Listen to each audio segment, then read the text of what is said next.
মা, ও মা, মা, জানো আজকে কি হয়েছে? আমার অফিসে আমার একটা কলিগ আছে না, ওই যে নাম যে সায়ন, ও যেন কি করছে, এক লগে না 3টা না 4টা মায়ের সাথে প্রেম করে। একটা থাকে হলো গাজীপুর, একটা থাকে নোয়াখালী, একটা থাকে ঢাকা মিরপুর, আর একটা যেন কই থাকে ভুলে গেছি গা জানো। এখন ওই এক এক সময় এক একটার সাথে কথা কয়। সেদিন কালকে রাত্রে নাকি এক মায়ের সাথে মোবাইলে চ্যাটিং করতেছিল, তখন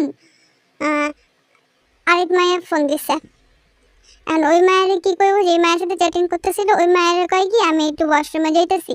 এই ওয়াশরুমে যাওয়ার কথা কয়া সে আরেক মায়ের সাথে ফোনে কথা বলতেছে, যে মায়া ফোন দিছিল ওই মায়ের লগে কথা বলতেছে।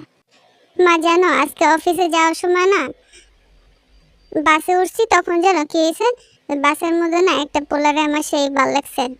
পোলাটা সেই সুন্দর, সেই স্টাইলিশ, জানো মা এত ভালো লাগছে। আমি প্রথমে বাসের মধ্যে বসেছিলাম, পরে এক মহিলা আসছে, পরে আমি উঠে গিয়া আমি তো সামনে নেমে যাবো বাস থেকে, তাই আমি উঠে ওই মহিলারা বসতে দিছি। আর আমার ওই ক্লাসে কি করছে জানো, মনে করছে কি আমি এমনি দাঁড়ায় আছি, পরে উঠে আমার বসতে দিছে। এত ভালো লাগছে জানো মা। ও মা, আল্লাহ মা জানো কি হয়েছে, আমার ওই যে একটা বান্ধবী আছে না, ওই বান্ধবীর না প্রায় তোমার 9 বছরের প্রেম ছিল এক পোলার লগে। হে পোলারে না ই করছে যেন ওরে চিটিং করছে, হে পোলাটা আরেকটা মায়ের লগে কথা পায়। এখন কি খারাপ পোলাটা।